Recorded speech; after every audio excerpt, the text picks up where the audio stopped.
Assalamualaikum warahmatullahi wabarakatuh. Bismillahirrahmanirrahim. Alhamdulillahi rabbil alamin. Wassalatu wassalamu ala asyrafil anbiya'i wal mursalin Sayyidina wa maulana Muhammadin wa ala alihi wa ashabihi wa man tabi'ahum bi ihsanin ila yaumiddin. Amma ba'du. Ila hadratin Nabiyil Mustafa Muhammadin sallallahu alaihi wasallam alihi wa ashabihi wa dzurriyyatihil kiram wa ila jami'i baqiyatis sahabati wat tabi'in wa syuhada'i was sholihin wal ulama'il amilin wa musannifin wa muallifin wa jami'il malaikatil muqarrabin sadatina sufiyatil muhaqqiqin susan ila sultanil awliya Syekh Muhyiddin Abdul Qadiril Jilani sairil awliya illah wal awliya tis'ah wa ummahatina wa abaina wa ajdatina wa jaddatina wa masyayikhina wa asadidina wa muallimina wa dawil huquqil wajibati alaina wa alal hadirina fi majlisina hadha khususan ila man fadaha hadhil qaryah khususan ila muallif hadal kitab as-syekh al-imam Jalaluddin bin Kamaluddin As-Suyuti radhiyallahu anhu sayulillahi lahumul fatihah. A'udzu billahi minasy syaithanir rajim. Bismillahirrahmanirrahim. Alhamdulillahi rabbil alamin. Arrahmanir rahim. Maliki yaumiddin.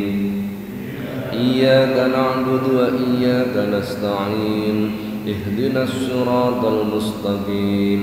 Siratal ladzina an'amta 'alaihim ghairil maghdubi 'alaihim waladdallin. Amin. Para jamaah, alhamdulillah pagi hari ini kembali kita dipertemukan oleh Allah di majelis yang penuh dengan keberkahan ini. Mudah-mudahan apa yang kita laksanakan dicatat oleh Allah sebagai amal soleh. Amin Allahumma amin. Para jamaah, sampai napa nih? Siwak nih. Hadis nomor 8 insyaallah. Bismillahirrahmanirrahim. Qala al-musannifu rahimahullah ta'ala wa nafa'ana Allah bihi wa bi'ulumihi wa 'ada 'alaina min barakatihi wa asrarihi fid dharain amin. Wa qala sallallahu alaihi wasallam lan dawuh Kanjeng Nabi sallallahu alaihi wasallam, salatun tawi salat bisiwaki kelawan siwakan iku khairun luwih bagus min sab'ina sholatan katimbang 70 apane sholatan sholat bi ghairi siwakin kelawan tanpa siwakan. Hadisnya sederhana. Sholat dengan diawali bersiwak itu lebih utama 70 kali dibandingkan sholat yang tidak diawali dengan bersiwak. Selisihnya sak monten. Jadi selisihnya 70 kali lipat. Namun ini keutamaan bersiwak. Berarti nopo siwak ini sunnah yang sebenarnya sangat ditekankan. Sebenarnya kenapa kok mempunyai derajat yang berbeda? Karena orang yang bersiwak ketika sebelum melakukan sholat ini berarti adalah kategori orang yang bersih-bersih, bersuci. Setelah wudhu disucikan dari hadas, dari najis, kemudian mulutnya dibersihkan, barangkali terdapat kotoran-kotoran dan yang lain. Berarti agama kita ini adalah memerintahkan untuk suka menjaga kebersihan atau kesucian. Nah, ini perintah agama sebenarnya.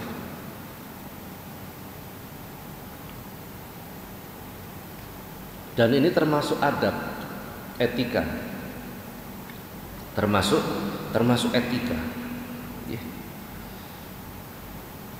Qala ba'dul ulama, man la adaba fala syari'ata lahu wala imana wala tauhida. Barang siapa yang tidak mempunyai adab, fala syari'ata lahu, maka sebenarnya orang itu tidak mempunyai syariat.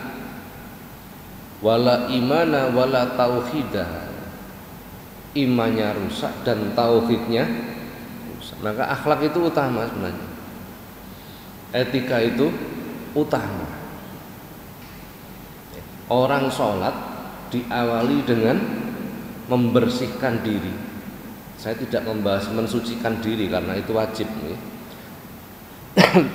Membersihkan berarti ini adalah orang yang berakhlak. Ngadep Gusti Allah kok dalam keadaan kotor itu kan tidak pantas gitu maksudnya kan. Saya nggak ngomong suci, kalau suci kan wajib. Kalau kotor kan beda dengan suci. Maka dia membersihkan diri. Ini kan berarti akhlak, etika. Nah, agama kita itu mengedepankan etika tadi. Man la adaba fala syari'ata lahu. Orang yang tidak beradab, maka sebenarnya dia tidak bersyariat. Wala imana wala tauhida, imannya rusak, tauhidnya juga rusak. Maka agama kita itu yang dikedepankan adalah etika, bukan casingnya, tapi akhlaknya. Senajan sarungan, kopiahan, tapi kok senengane ngelokno wong. Lah ini tidak berakhlak namanya kan begitu kan? Jadi bagaimana? Lah akhlak itu intisari ajaran agama kita. Rasulullah diutus itu urusannya urusan akhlak, bukan urusan sholat, bukan urusan puasa. Innama bu'istu liutammima makarimal akhlak. Urusannya akhlak.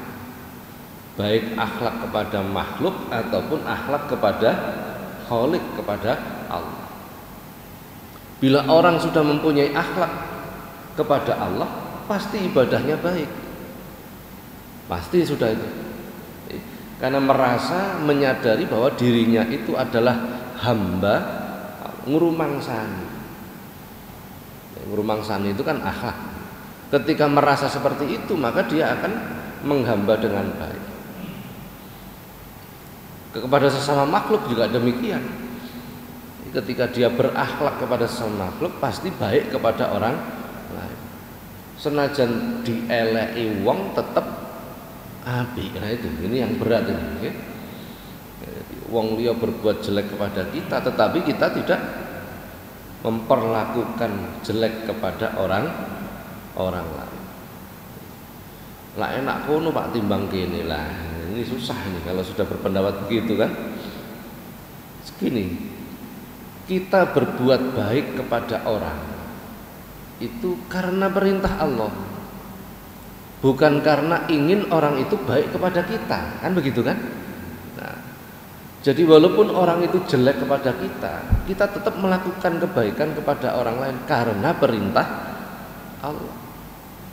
Jadi kalau orang lain berbuat jelek kepada kita, kemudian kita menghentikan kebaikan kita kepada orang lain, maka sebenarnya kebaikan yang kita lakukan itu bukan karena Allah.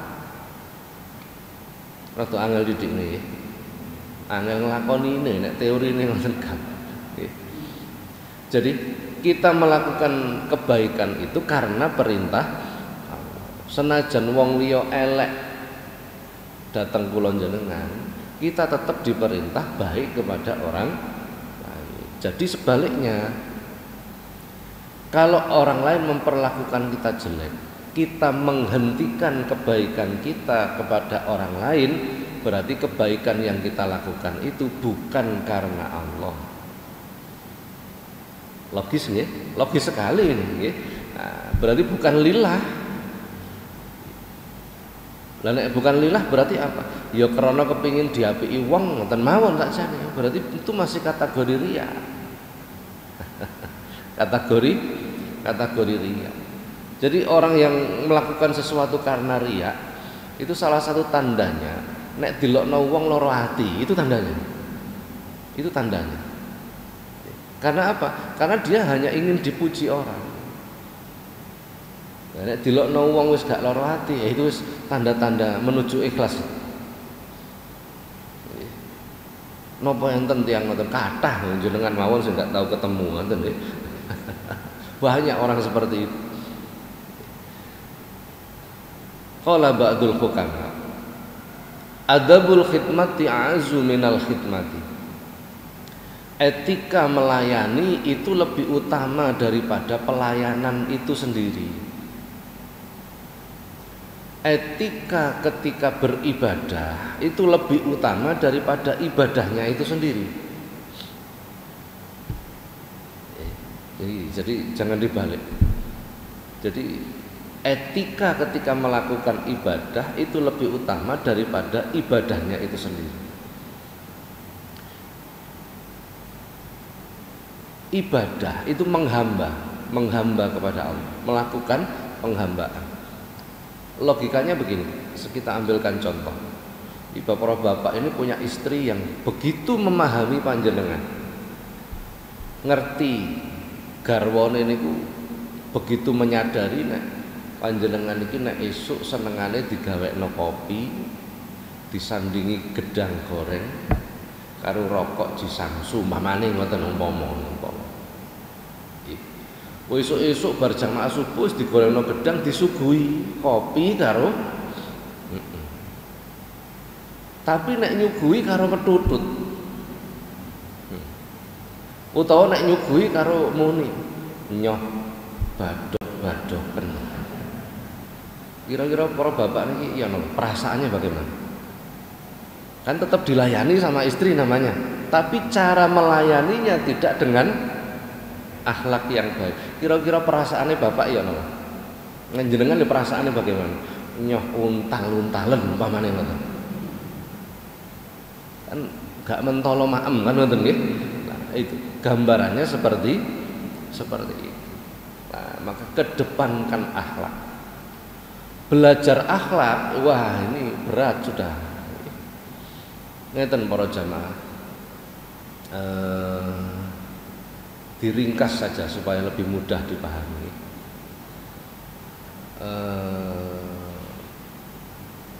Dalam sebuah hadis Rasulullah mengatakan, asy-syari'atu aqwali wat tariqatu af'ali wal haqiqatu ahwali. Syariat itu ucapanku, kata Rasulullah.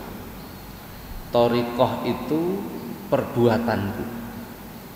Hakikat itu keadaan hatiku. Apa yang dimaksud dengan syariat? Syariat itu adalah al-ahdu wal ittiba'u lidinillah. Mengambil dan mengikuti ajaran agama Allah. Itu syariat. Mengambil dan mengikuti ajaran agama Allah. Berarti mempelajari, ngoten maksud. Itu namanya as-syariah. Apa yang dimaksud dengan at-thariqah? Yang dimaksud dengan thariqah adalah al-ahdu bil ahwat fi sairil a'mal. Mengambil dengan sungguh-sungguh ajaran agama itu untuk dilakukan. Jadi nek nglakoni tenanan gitu. Diperintah sholatnya tenanan. Kalau entah maca Qur'ane tenanan, bersungguh-sungguh. Adapun al-haqiqah adalah usulus salik lil maksud. Ketika seorang hamba itu sudah sampai kepada Allah. Sampai itu berarti sudah dekat kepada Allah. Karena tujuan kita itu kan Allah. Tujuan kita itu Allah.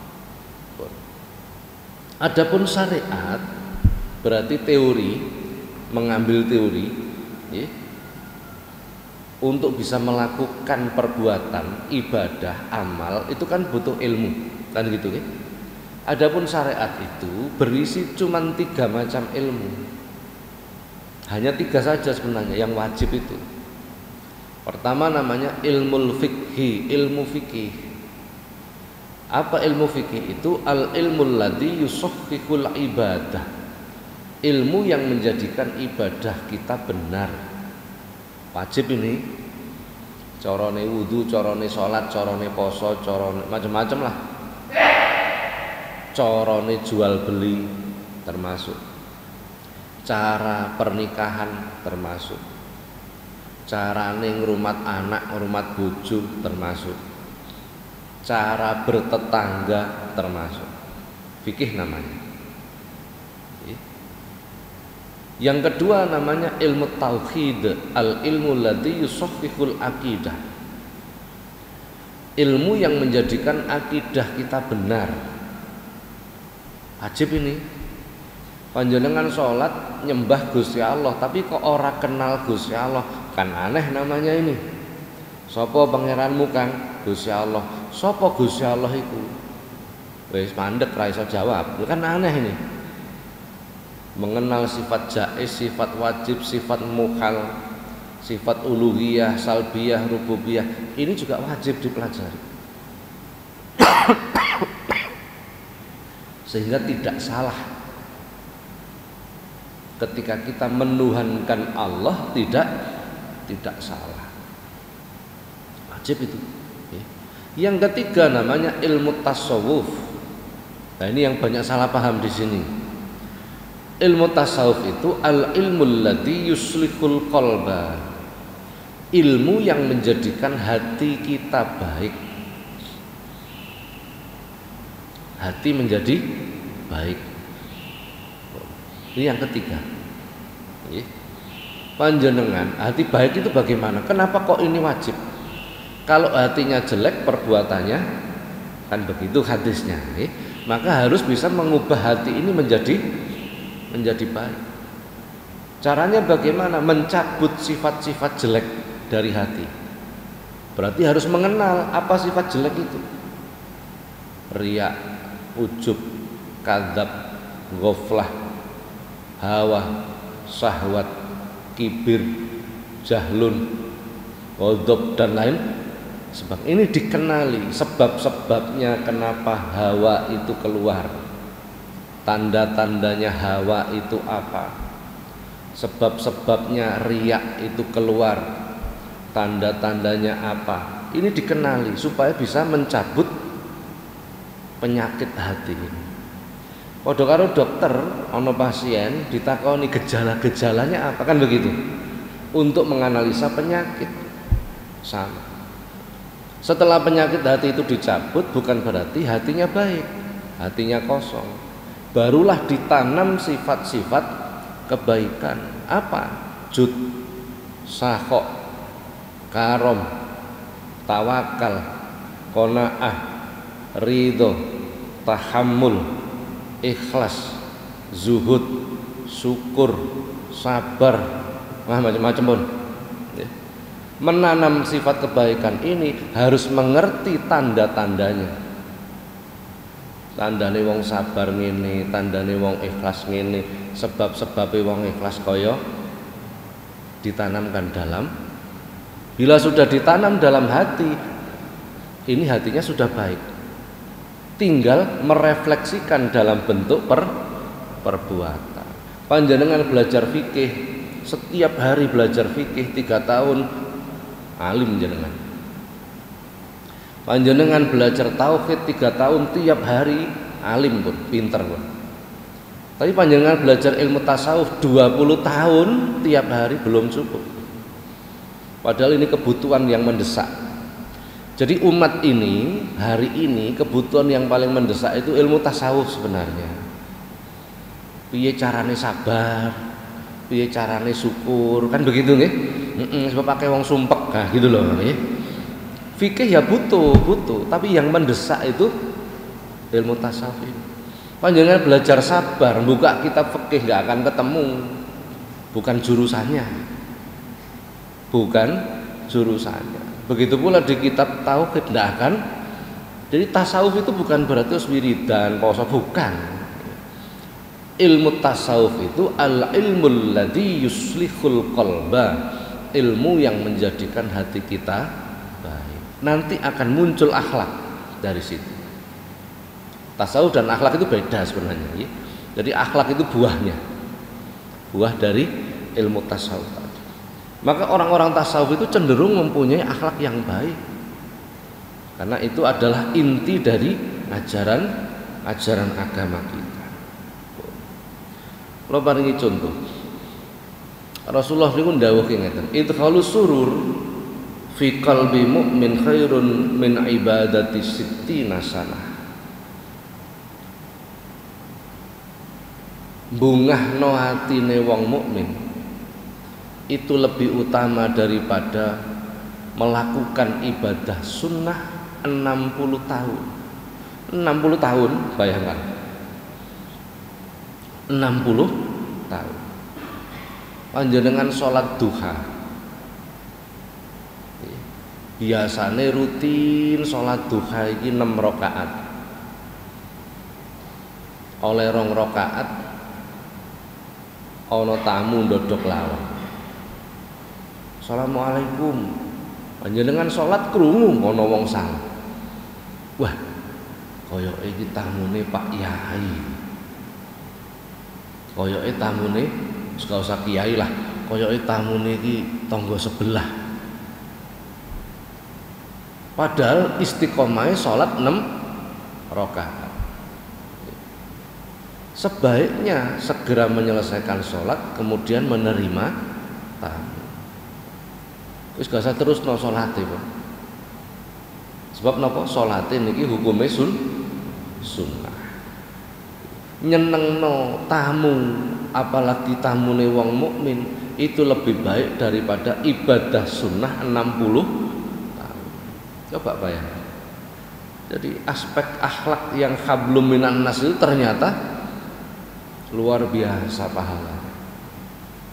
Ini sering kula paringi contoh, jenengan poso Senin dijak koncone silaturahmi nang omahe kiai. Wis jam 5 sore karo kiyaine disuguhi. Monggo kalih disambi. Kira-kira jenengan batalke poso napa? Wis jam 5 sore lho. Batalke poso napa terus poso kira-kira?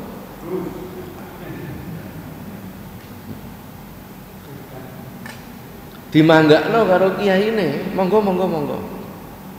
Jam 5 sore eman. Sing ngomong eman niku keliru. Membatalkan puasa karena menyenangkan orang mukmin ganjarane luwih utama timbangane poso sunah 60 tahun. Coba. Jadi nek ngomong eman keliru, justru eman nek gak batalke poso, kan gitu. Ngene sesuk nek poso sampean silaturahmi mawon. Iku pancen gak niat poso iku modus jenenge. Yang mengatakan eman itu justru keliru. Kenapa? Dia tidak memahami konteks dari ajaran agama. Membahagiakan orang mukmin itu luar biasa. Apa meneh kok kadek muni ngaten, ngapunten Yai, kula prei. Mboten usah disebut sudah, ndak perlu. Kayak wong api-api dhewe ngetok-ngetokno ibadah, wong atase sunnah wae. Sudahlah, ditutupi apa yang kita lakukan itu kita tutup. Nah, batalno poso luwih apik. Lah konteks seperti inilah yang harus mulai kita pahami. Harus mulai kita paham. Berarti apa? Nek ngapiki wong mukmin pahalanya berlipat ganda. Sebaliknya, bila kita berbuat jelek dengan orang mukmin, kira-kira bagaimana? Kan begitu kan? Luar biasa. Jadi berbolak-balik. Innalladzina amanu wa 'amilus shalihati sayaj'alu lahumur rahmanu wudda. Sesungguhnya orang-orang yang beriman dan beramal soleh, sayaj'alu lahumur rahman. Maka Ar-Rahman, Zat yang Maha Rahman, Allah akan menjadikan orang yang beriman dan beramal soleh itu di dalam hatinya terdapat wudda. Wudda itu mawaddah, sifat kasih sayang, ora mentoloan. Mboten nisoan. Jadi orang iman dan beramal soleh itu pasti begitu hatinya. Pasti sudah Quran. Jadi hatinya mboten nisoan. Ndelok wong susah ora iso. Ndelok wong nglakoni dosa, nglakoni maksiat, gak mentolo iki sok nasibe nang neraka piye ya. Itu yang dipikirkan. Maka orang seperti ini akan selalu berupaya menjadikan lebih baik. Itu artinya wudda itu seperti itu. Ono wong ahli sholat tuh nggak peduli tonggone, perlu dipertanyakan itu sholatnya, kan begitu. Jadi ini ajaran agama itu seperti itu. Kita lanjutkan. Wa qala sallallahu alaihi wasallam lan dawuh Kanjeng Nabi sallallahu alaihi wasallam, mazala ora leren-leren sapa Jibrilu malaikat Jibril. Yusini paring wasiat malaikat Jibril ni marang ingsun bisiwaki kelawan siwakan. Hatta khositu sehingga dadi wedi ingsun an yadaradanna asnani ing yen rontok apa asnani pira-pira untu ingsun. Tidak henti-hentinya malaikat Jibril itu memberikan wasiat kepada Rasulullah untuk bersiwak. Sering sampai Rasulullah itu mengkhawatirkan kena siwakan terus untuk merotoli piye gitu. Berarti apa? Malaikat Jibril itu menganjurkan untuk betul-betul menjaga kebersihan, menjaga kesucian. Dalam hadis yang lain Rasulullah menyampaikan, bunyad dinu ala nadhafah. Agama ini dibangun atas kebersihan. Lampun. Pondasi agama ini adalah kebersihan. Dengan mirsani omah kok resik, oh masalah nyaman. Walaupun boten gede tapi bersih. Gitu. Hadis yang lain, innallaha nadzifun yuhibbun nadhafah. Allah itu bersih dan mencintai kebersihan. Hadis yang lain, takhallalu fa innahu nadhafah wa nadhafatu tad'u ilal iman wal iman ma'a sahibihi fil jannati. Takhallalu lan padha nyela-nyelanono sira. Maksudnya nyela-nyelane niku membersihkan gigi niku di sela-selane. Fa innahu nadhafah, karena membersihkan mulut atau gigi itu termasuk bagian dari kebersihan. Wan nadhafatu tad'u ilal iman, dan kebersihan itu mendorong seseorang untuk menjadi lebih iman. Wal imanu ma'a sahibihi fil jannah, dan iman itu akan menyertai orangnya masuk dalam surganya Allah. Masya Allah. Ya makanya malaikat Jibril nggak leren-leren itu merintah Rasulullah untuk siwakan, terus diperintah Rasulullah. Sampai dalam hadis Rasulullah menyampaikan, laula an asyqa ala ummati la amartuhum bisiwaki ma'a kulli sholatin. Seandainya tidak menjadikan umatku merasa berat, pastilah aku perintahkan untuk bersiwak pada setiap kali melakukan sholat. Jadi ini mengingatkan kita betapa pentingnya menjaga kebersihan. Siwak bukan gosok gigi, beda nih, beda. Hadis selanjutnya, wa qala sallallahu alaihi wasallam lan dawuh Kanjeng Nabi sallallahu alaihi wasallam, umirtu bisiwaki kata khiftu ala asnani. Umirtu dan perintah ingsun bisiwaki kelawan siwakan, kata khiftu sehingga wedi ingsun ala asnani ing tesi rontoke pira-pira untu ingsun. Aku diperintah siwakan sampai-sampai aku khawatir untukku rontok dawuh Kanjeng Nabi, karena terlalu sering diperintah. Berkali-kali dianjurkan untuk bersiwak itu.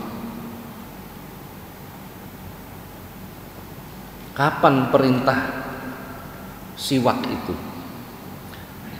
Disunahkan bersiwak itu pertama ketika mulut kita bau. sunnah. Yang kedua, mau sholat, akan sholat. Yang ketiga, bangun tidur. Yang keempat, sebelum tidur. Yang kelima, sebelum wudhu. Yang keenam, sebelum membaca Al-Quran. Yang ketujuh, sebelum membaca hadis. Yang kedelapan, sebelum belajar. Yang kesembilan, sebelum zikir. Zikir apapun. Yang kesepuluh, sebelum masuk Ka'bah. Yang ke-11, sebelum masuk rumah. Yang ke-12, sebelum kumpul dengan suami atau istri. Yang ke-12, sebelum berkumpul dengan teman. Kumpul maknane siji nggih. Kumpul karo bojo, kumpul ambek kanca siji lho maknane nggih, padha-padha kumpule. Nggih sampean maknane dhewe. Mosok aku sing maknani.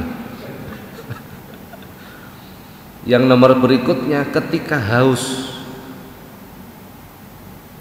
Berikutnya ketika sekarat. Napa niki? Arep mati kongkon siwakan. Amun ta? Arep mati dikongkon siwakan. Wis aja gupuh liyane wis. Aja gupuh napa golek oksigen wis mboten usah gupuh siwakan. Karena akan menghadap kepada Zat yang Maha Suci. Selanjutnya sebelum dan setelah makan. Selanjutnya sebelum dan setelah bepergian. Nek niki panjenengan maknani siwak ini sikat gigi, melakukan sebegini banyak protol untune sampean. Tapi kalau pakai kayu siwak enggak, lah itu bedanya. Itu bedanya. Jadi nek niki dimaknani gosok gigi, pakai sikat gigi segini banyak, apa mau? Mulut bau ketika mau sholat, bangun tidur, sebelum wudhu, sebelum baca Quran, baca hadis, sebelum belajar, sebelum zikir, sebelum masuk Ka'bah, sebelum masuk rumah, sebelum kumpul pasangan, sebelum kumpul teman, ketika haus, ketika sekarat. Begitu nazak nih, sikat gigi, odole Pepsodent, malah karu-karuan ya. Jadi sebenarnya beda siwak dengan sikat gigi, gosok gigi itu sebenarnya beda. Karena segini banyak sunnahnya melakukan siwak. Jadi aku duduk bakul siwak loh, mau sampai narani aku ini promo boten. Memang keterangannya seperti ini. Fadilah atau keutamaan bersiwak. Pun para jamaah sampai sini dulu sebentar ini babe. Barangkali ada pertanyaan dipersilahkan tentang keutamaan siwak. Iya.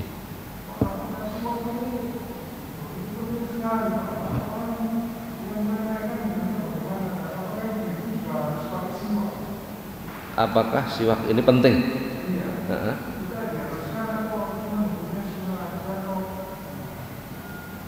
Nah, hukum bersiwak itu adalah sunnah. Jadi sampai Rasulullah dalam hadis laula an asyqa ala ummati la amartuhum bisiwaki ma'a kulli sholatin. Seandainya tidak memberatkan umatku, kata Rasulullah, seandainya tidak memberatkan umatku, pasti aku perintahkan setiap sholat itu bersiwak. Seandainya tidak memberatkan, tapi Rasulullah khawatir memberatkan, berarti ini hukumnya adalah sunnah. Apakah bagi laki saja? Boten, termasuk ibu-ibu. Nah, termasuk ibu-ibu. Itu sunnah untuk bersiwak. Namanya sunnah mu'akadah. Apa sunnah mu'akadah? Itu sunnah yang disangatkan. Nah, sunnah yang disangatkan. Sampai ada keterangan lain, nek pas lali gak nggawa siwak, maka gunakan ujung lengan bajumu untuk pengganti siwak. Ujung lengan baju digosok. Sampai begitu. Sampai begitu. Kemarin pun kula duduhi carane siwakan nggih. Nah, jadi ada. Jadi cara pegangnya ujungnya dicacah sampai seperti apa? Iya begitu ujungnya. Setelah itu cara pegangnya begini, jentiit nutup. Ini cara pegang. Kalau pakai siwak. Caranya giginya dirapatkan dulu sebelah kanan dulu, baru sebelah. Kemudian langit-langit, apa langit-langit itu? Cetak dari belakang ditarik ke depan. Begitu. Kemudian lidah bagian atas dari belakang ke depan. Lidah bagian bawah dari belakang ke depan. Baru diratakan semua. Ini cara menggunakan siwak. Maka gunakan siwak yang basah, jangan yang kering. Nah, yang kering ora kena dicacah, kok kemelotak ra karu-karuan, mesti begitu kan ya. Jadi begitu cara penggunaan. Kalau orang-orang para ulama, para kiai itu kalau di rumah itu ditemukan di mana-mana siwak. Ndekek nang kono memang begitu memang. Jadi digowo ngalor ngidul itu memang sunnah melakukan siwak itu begitu banyak. Nah, ya piye ya nek gak kulino memang rada aneh. Nek panjenengan nanti teng Mekah men pirsani laskar sing baju sing di sekitar masjid itu lho nggih. Nang ndi-ndi ngrikiti napa niku? Digowo ngalor itu dikrikiti sampai habis. Jadi ya begitu sebenarnya. Di negara kita nggak terlalu banyak. Nah sekarang mulai akeh, dulu nggak banyak. Kita cari siwak itu kesulitan, ono sing garing-garing gitu. Nah tapi sekarang sudah modern, jadi gampang untuk mencari siwak. Jadi begitu. Ada yang lain mungkin?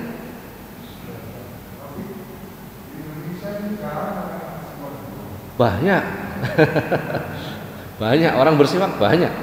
Jadi kalau panjangan terutama di pesantren ya, atau kalau di kampung saya masih banyak orang bersiwak, masih banyak. Jadi dilakukan.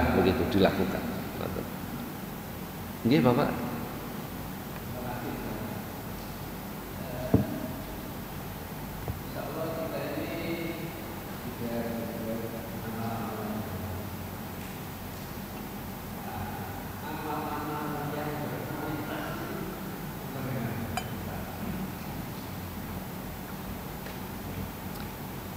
Pertanyaannya, amal yang berkualitas itu yang bagaimana?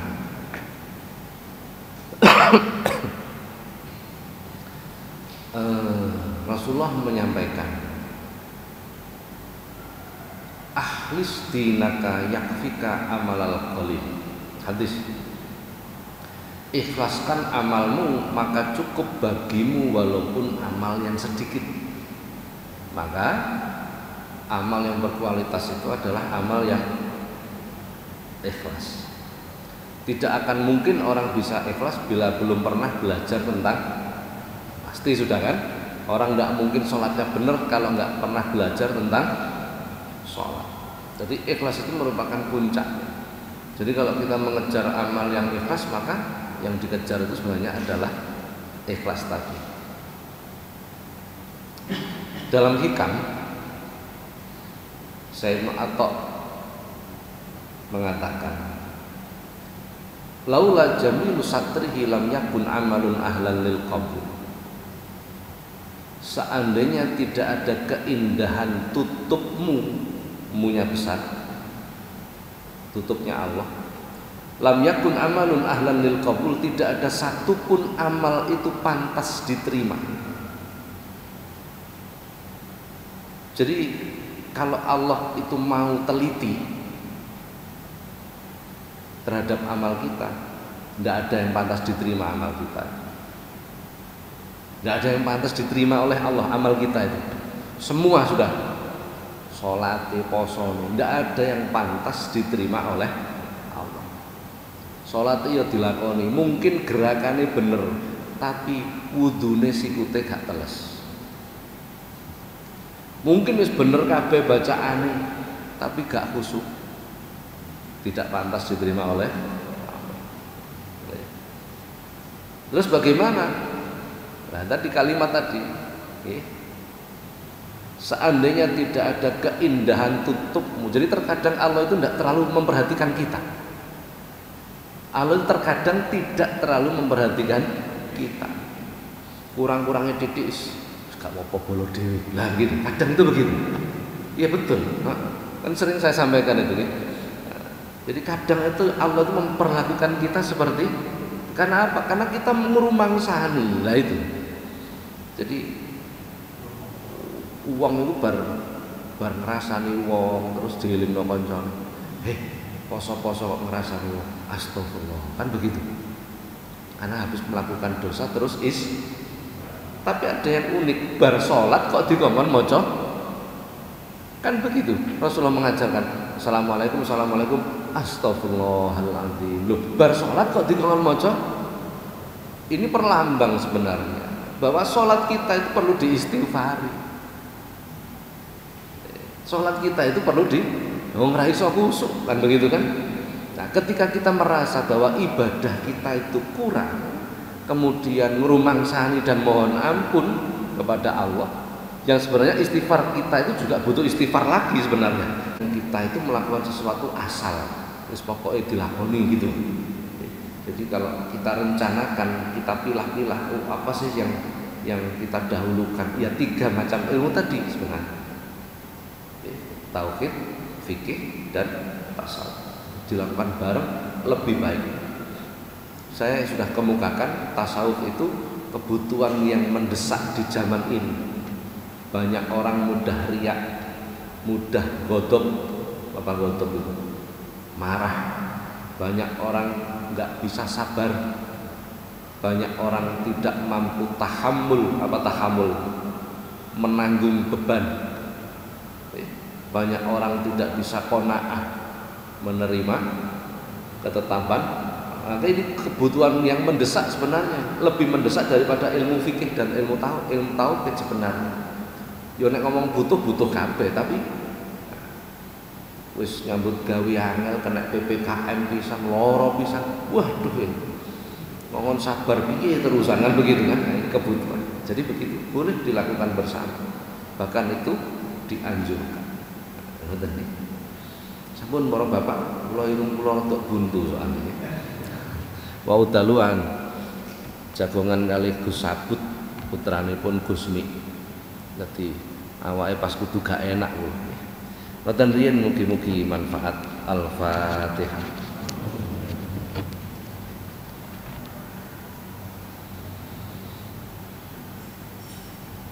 Assalamualaikum warahmatullahi wabarakatuh.